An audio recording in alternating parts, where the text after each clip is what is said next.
Good morning, students. I hope you are good and your study is also very good. Today I am going to start new topic related to the matrices. Matrices में last topic हम लोग discuss करने वाले हैं वो और solution of linear simultaneously equation using matrix method. अभी तक आप लोगों ने pair of linear equation two variables, pair of cubic means 3 equation 4 equation को सॉल्व करना आप लोगों ने अच्छे से सीखा होगा. आज हम लोग n इक्वेशंस n वेरिएबल्स को सॉल्व करना सीखेंगे बाय यूजिंग मैट्रिक्स मेथड. ठीक है. आज मैट्रिसेस का लास्ट टॉपिक है. प्रीवियस लेक्चर में हम लोगों ने इनवर्स मैट्रिसेस को पूरा कर रखा है. ठीक है ना. बाय यूजिंग एलिमेंट्री और operations with and A inverse is equal to adjoint of determinant A. ठीक है ना. आज देखिए हम लोग solution of linear equation simultaneous equation using matrices method में हम लोग डिस्कस करेंगे कि एक्चुअली ये क्या होता है, इसको कैसे सॉल्व करेंगे. यहाँ से एक क्वेश्चन 100% सीबीएसई ने पूछता है और एक क्वेश्चन आपका उसमें भी दिखाई पड़ेगा, क्या कहते हैं, कॉम्पिटिशन में भी दिखाई पड़ेगा यूजिंग मैट्रिसेस मेथड. तो आप देखिए हम लोग स्टार्ट करते हैं. Let x1 x2 dot dot dot xn are n variables. ठीक है ना. मान लो x1 x2 dot dot dot x1 are n variables. Then a11 x1 plus a12 x2 plus dot dot dot dot plus a1n xn equal to b1. ठीक है ना. a21 x2 plus a22 x2 plus dot dot dot plus a2n xn equal to b2 dot dot dot an1 x1 sorry यहाँ पे x1 होगा plus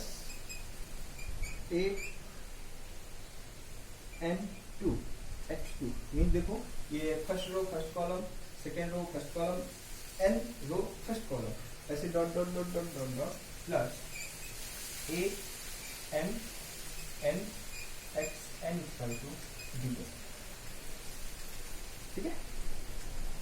तो ये देखिए n equations n variable का सिस्टम है. ठीक है ना. इसको हमें सॉल्व करना है. ठीक है. अब देखिए यहाँ पे दो चीजें हैं आपको. एक हमारे पास होमोजीनियस है, एक है नॉन होमोजीनियस. ठीक है ना. होमोजीनियस और दूसरा है होमोजीनियस. ठीक है ना. अब इन दोनों टर्म में आपको एक चीज समझना है. ये जो सिस्टम लिखा हुआ है ये हमारा नॉन होमोजीनियस सिस्टम है. दूसरा जो होमोजीनियस है मीन्स ये हुआ b equal to b2 equal to dot dot dot bn equal to 0. ठीक है. मीन्स ये हुआ जो राइट हैंड साइड है वो अगर अपना 0 हो जाता है. ठीक है ना. अगर राइट हैंड साइड 0 हुआ तो जो टर्म्स हुआ मीन्स ये देखो अगर सिस्टम है इक्वेशन का तो इसको आप 0 के इक्वल कर दो. फॉर एग्जाम्पल इसको आप 0 के इक्वल कर दो तो ये सिस्टम जो बन जाएगा बच्चे वो हमारा क्या बन जाएगा, होमोजीनियस बन जाएगा. तो इक्वेशन को हमने दो पार्ट में डिवाइड कर दिया है, होमोजीनियस और दूसरा नॉन होमोजीनियस. तो नॉन होमोजीनियस सिस्टम जो ये था अभी हमने लिखा था, उसके बाद राइट हैंड साइड को हमने 0 कर दिया. ठीक है. मतलब कि terms which is independent of variables in right hand side. तो जो इक्वेशन बनेगा बच्चे वो नॉन होमोजीनियस हो जाएगा. ठीक है ना. तो ये homogeneous non homogeneous, non homogeneous हो गया. होमोजीनियस में क्या होगा कि b1 b2 dot dot bn equal to 0. तो ये हमारा नॉन होमोजीनियस हो गया. ठीक है ना. अब इसको आप दो तरीके से लिखोगे. Equations are divided in two types, homogeneous non homogeneous. तो जो नॉन होमोजीनियस का पार्ट है वो ये है. ठीक है ना. और जो होमोजीनियस का बनेगा b1 b2 dot dot dot ये हमारा क्या है bn. ये हमारा जो है नॉन होमोजीनियस सिस्टम है. ठीक है ना. उसमें हम देखो हम इसको इस प्रकार गैदरिंग करेंगे जैसे कि मैं इसको गैदर कर रहा.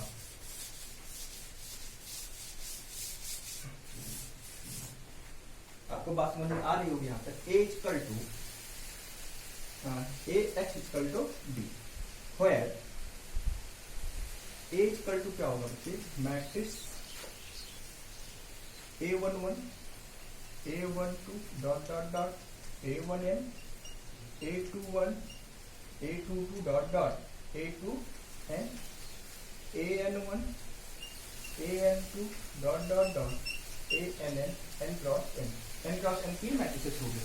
x इक्वल टू क्या हो जाएगा बच्चे, ये variable x1 x2 dot dot dot xn variable, और b इक्वल टू जो हो जाएगा, b इक्वल टू जो हो जाएगा बच्चे वो b1 b2 dot dot bn।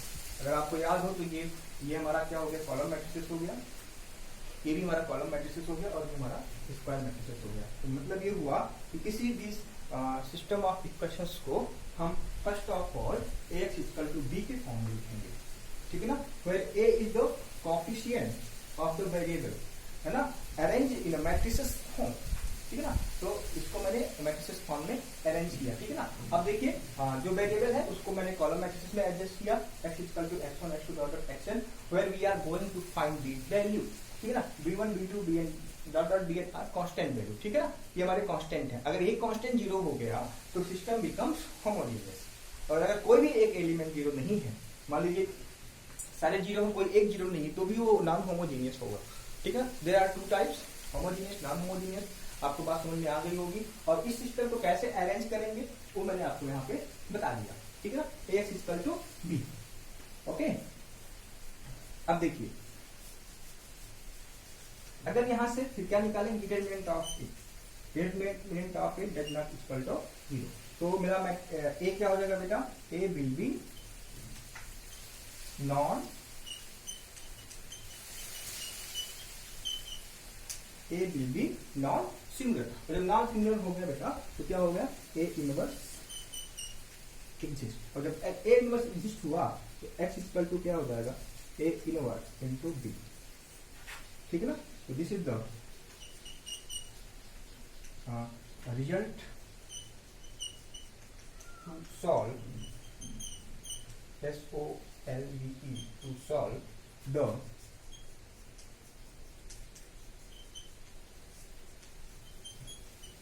System of equations, ठीक है। तो कहने का मतलब ये हुआ किसी सिस्टम को ax इक्वल टू b के फॉर्म में लिखेंगे, where a equal to this, x equal to this, b equal to this, ठीक है। हम डिटरमिनेंट a निकालेंगे, ठीक है ना। तो determinant a does not equal to 0, तो a will be non singular inverse exist, ठीक है ना। तो x equal to a inverse b, ठीक है ना। The system of equation solve, ठीक है ना। अब एक कंडीशन ये बनता है कि भाई डिटरमिनेंट a 0 हो जाए, तो उस केस में क्या होगा, उस केस में हम दो प्रॉपर्टी डिस्कस करते हैं, ठीक है ना। तो अभी उसको हम बाद में, अभी भी इसकी कुछ चीजें बताने के बाद इसको डिस्कस करेंगे। भाई अगर डिटरमिनेंट a 0 हो जाए, सिंगुलर मैट्रिसेस हो जाए, तो कैसे सॉल्व करेंगे, ठीक है। तो आपको यहाँ तक बात समझ में आ रही होगी, इसको आप अच्छे से लिखिए, ठीक है ना। आप समझ रहे हो, नहीं समझ रहे हो। अब देखो इसी को अगर आप सॉल्व करना चाहो तो a और लिखना चाहो तो x इक्वल टू क्या हो जाएगा, a इनवर्स की वैल्यू क्या होती है, इसे adjoint of a upon determinant of a into b, ठीक है ना। एडजॉइंट ऑफ a आपको निकालना आता है, डिटरमिनेंट आपको निकालना आता है, इनवर्स निकाल लोगे, वैल्यू पुट अप कर दोगे, इनटू b से मल्टीप्लाई कर दोगे, तो जो आएगा मेरा, है ना, वो भी कॉलम मैट्रिक्स आएगी, ठीक है। तो कॉलम मैट्रिक्स को कॉलम मैट्रिक्स के साथ कंपेयर कर दोगे तो हमारा x1 x2 x3 dot dot xn निकल के आ जाएगा, ठीक है। चलिए पहले कुछ और चीजें जान लेते हैं, फिर इसके बारे में डिस्कस करेंगे कि अगर भाई डिटरमिनेंट a जो है क्या हो जाए, 0 हो जाए, तो कैसे सॉल्व करेंगे, ठीक है ना। तो वो हमारा क्या हो जाएगा, दूसरी चीज हो जाएगी, वो ये होगा, देखिए अब देखिए यहाँ पे सोल्यूशन, सोल्यूशन में एक होता है बच्चे इनकंसिस्टेंट सोल्यूशन, दूसरा जो है इनकंसिस्टेंट, ठीक है ना। कंसिस्टेंट क्या होगा, देखो कंसिस्टेंट का मतलब ये हुआ क्या कहते हैं उसको, इसके दो पार्ट, कंसिस्टेंट के दो पार्ट, इसके एक पार्ट, ठीक है ना। इनकंसिस्टेंट होगा सिस्टम है नो सोल्यूशन, ठीक है ना। इसको आप इस तरह के कंसिस्टेंट सोल्यूशन क्या होता है कि सिस्टम ऑफ इक्वेशन है consistent solution, system of equation है नो सोल्यूशन, ठीक है ना। और कंसिस्टेंट का मतलब हुआ at least one solution, at least have solution,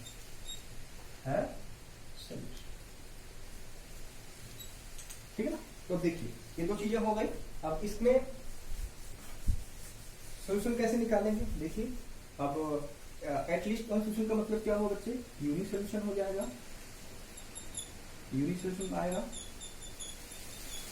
और दूसरा क्या हो जाएगा बच्चे, infinite solution, infinite.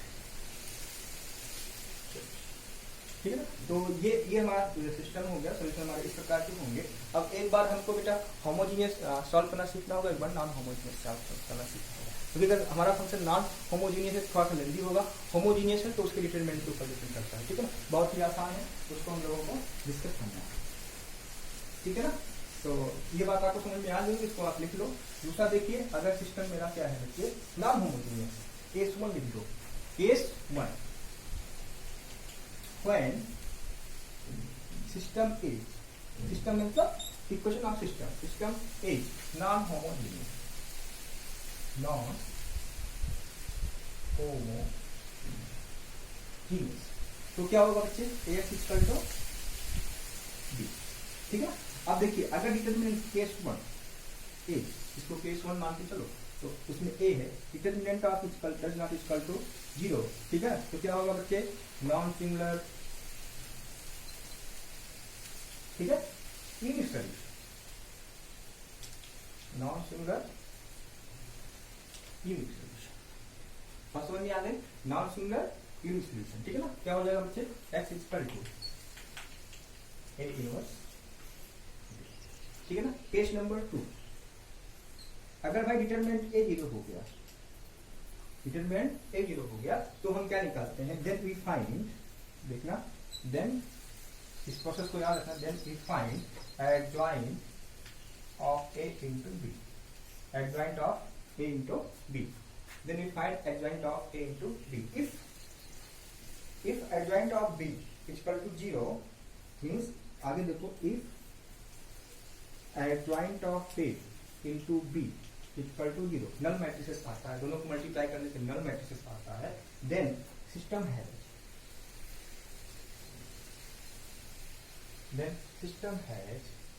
infinite solution, infinite solution।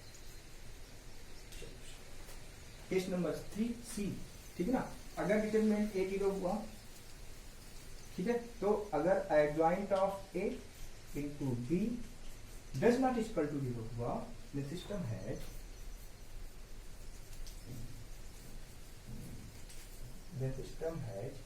no solution।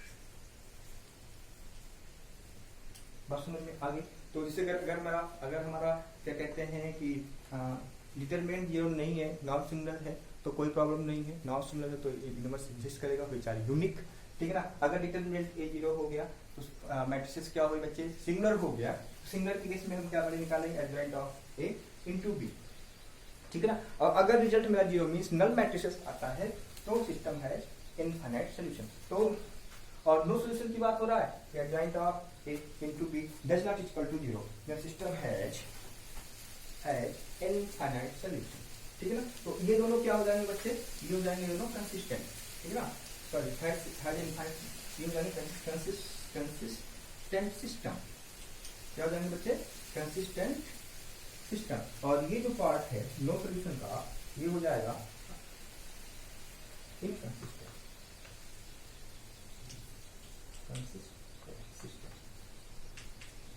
ठीक है ना। तो मतलब मीन्स कंसिस्टेंट सिस्टम का मतलब ये हो गया कि सिस्टम है एटलीस्ट वन सोल्यूशन। ठीक है, बात समझ गए। कब, when system is non homogeneous. तो नॉन होमोजेनियस की प्रॉपर्टी डन।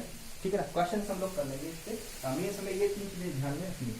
ठीक है, तो just this is basic concept, this is the way to solve the system of linear equations. Case number 2, इसको आप लोग लिख लेना, समझ लेना, अभी क्वेश्चन करेंगे हम लोग। ठीक है ना, अदरवाइज कल करेंगे, प्रॉपर्टी आज डिस्कस कर लेते हैं कि कैसे क्या होगा, कैसे क्या नहीं होगा। ठीक है ना, आइए। ठीक है, सिस्टम इज होमोजेनियस। चलिए, if determinant A does not equal to 0, matrix क्या हुई, नॉन सिंगुलर हुआ।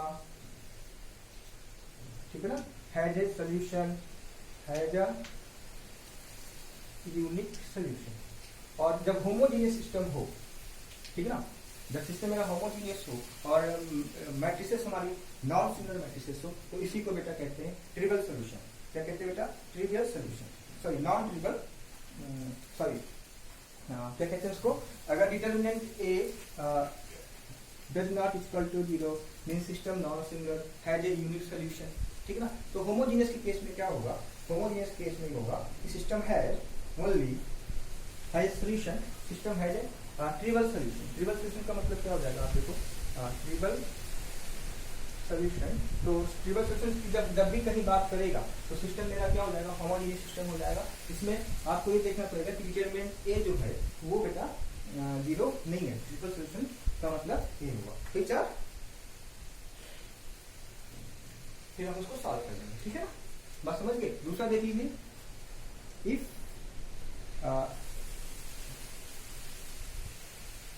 ठीक है ना, डिटरमिनेंट ए इक्वल टू 0, तो फंक्शन क्या हुआ मेरा? सिंगुलर हुआ, ठीक है ना। तो हमें क्या निकालना है बच्चे? A D J into D. D हमारा क्या है? आप देखो, इसको अगर हम इस सिस्टम में लिखना चाहें, F equal to B, where B equal to क्या है? 0 0, पर होमोजीनियस है। तो अगर नल मैट्रिक्स में मल्टीप्लाई तो रिजल्ट क्या आएगा? 0 ऑलवेज, ठीक है ना, ऑलवेज। तो सिस्टम क्या रखेगा भाई? आपका जो सिस्टम है infinite solution, has non trivial solution, ऐसे लिख सकते हो, हैज नॉन ट्रिवियल सोल्यूशन। या इसी को कह सकते हैं भाई इनफाइनाइट सोल्यूशन रखेगा। क्या रखेगा? इनफाइनाइट सोल्यूशन रखेगा। और दूसरी चीज आप ये देख लो कि भाई बी हमेशा 0 होगा, होमोजीनियस में बी हमेशा 0 होगा, तो adjoint of A into B हमेशा 0 होगा, हमेशा 0 होगा जब भी कभी हम इसको निकालेंगे। तो इसका मतलब क्या होगा कि जो होमोजीनियस सिस्टम जो होगा वो नो सोल्यूशन कभी नहीं रखेगा।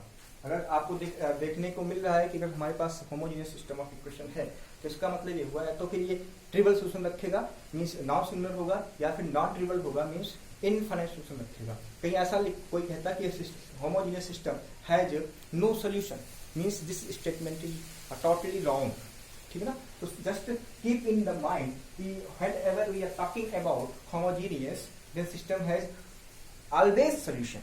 इट मे बी यूनिक या it may be infinite solution, ठीक है ना। मीन्स ये हुआ या तो ट्रिपल होगा या फिर नॉन ट्रिपल होगा। बात समझ में आ गई कि नहीं आ गई बच्चे? तो ये दो केस थे कि भाई how to solve system of equation with the help of matrices. there are two cases I am just going to revise. One is homogeneous, second is non homogeneous. Homogeneous में क्या होता है कि जो राइट हैंड जो b1 b2 order constant terms वो 0 हो जाएंगे। तो होमोजीनियस की बात कर लूँ तो होमोजीनियस में दो ही चीज बनेंगी, या तो ट्रिपल सोल्यूशन होगा मीन सारी वैल्यू 0 हो जाएंगी, ठीक है ना, या फिर नॉन ट्रिपल होगा जिसमें फंक्शन मेरा इनफाइनाइट सोल्यूशन रखेगा, ठीक है ना। आपको यहाँ पे बात समझ में आ गई होगी, ठीक है ना। आप देखिए एक रिमार्क बना के लिख लीजिए, थोड़ा सा रिमार्क बना के लिख लीजिए। रिमार्क हमारा टोटली इसी फंक्शन के ऊपर डिपेंड कर रहा है कि जितने वेरिएबल होने चाहिए, आप समझो पहले जितने वेरिएबल्स हैं उतने ही इक्वेशन होंगे तो सिस्टम सोल्यूशन रखेगा, अदरवाइज सिस्टम सोल्यूशन नहीं रखेगा। मतलब ये हुआ कि अगर हम दो वेरिएबल्स की बात करें तो दो वेरिएबल है तो दो इक्वेशंस भी होने चाहिए, 3 वेरिएबल्स हैं तो 3 इक्वेशंस भी होना चाहिए, 4 वेरिएबल्स है तो 4 इक्वेशंस भी होना चाहिए। तो इस केस में हमें क्या देखना है कि एक जो नंबर ऑफ इक्वेशंस हैं, है ना, equal to number of variables, then system has solution, otherwise system has no solution. तो रिमार्क में आप लिख लो कि अगर सिस्टम लिख लो if number of equation is number of equation less than number of variables, number of variables. Remark में if number of equation equal to number of variables then it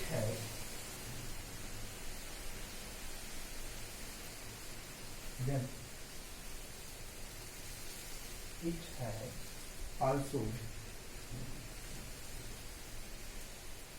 infinite solution। छोटा सा example लेता हूँ इसको समझने के लिए। जैसे हमारे पास ये है 2x plus 3y equal to 5। तो इसमें देखो दो वेरिएबल से बट है तो एक ही इक्वेशन ना, जब एक इक्वेशन से तो आप इसको देखो 3y equal to 5 minus 2x, y equal to क्या हो जाएगा बच्चे 5 minus 2x upon 3 for different value of x, for different value of x we get different value of y। ठीक है, तो हम कह सकते हैं कि भाई x की इनफाइनाइट वैल्यू के लिए हमारे पास y की क्या वैल्यू मिलेंगी, इनफाइनाइट वैल्यू मिलेंगी। ठीक है ना, तो इसलिए जो है ये इम्पोर्टेंट पार्ट था, इसको आपको समझना है, समझ जाओ। अगर देखिए एक बार मैं फिर से रिपीट कर रहा हूँ, अगर मेरा फंक्शन सिस्टम नॉन सिंगुलर है तो कोई प्रॉब्लम नहीं है, यूनिक सोल्यूशन। ठीक है ना, अब अगर होमोजीनियस है तो टेबल फंक्शन रखेगा, समझ लो। अगर ये जीरो नहीं है मीन्स मेरा मैट्रिक्स नॉन सिंगुलर हो रहा है, नॉन सिंगुलर नहीं हो रहा है, मतलब सिंगुलर हो रहा है, तो हम क्या निकालेंगे, adjoint of A into B. Adjoint of A into B अगर जीरो आ रहा है तो सिस्टम है इनफाइनाइट सोल्यूशन, और अगर जीरो नहीं आ रहा है सिस्टम है नो सोल्यूशन। इतना ही आपको दिमाग में रखना है। ठीक है, कल इससे हम लोग अच्छे क्वेश्चन करेंगे। ठीक है, और कुछ एक्स्ट्रा क्वेश्चन करेंगे। तो आज आप सिस्टम ऑफ होमोजेनियस इक्वेशन को अच्छे से समझ लो, है ना, होता क्या है ये आप जान लो, और इसके बाद जो है इसके क्वेश्चन हम लोग कल करेंगे। ठीक है ना, इसको आपको अच्छे से लिख लो और अच्छे से पढ़ भी लो। ठीक है ना, थैंक यू बेटा।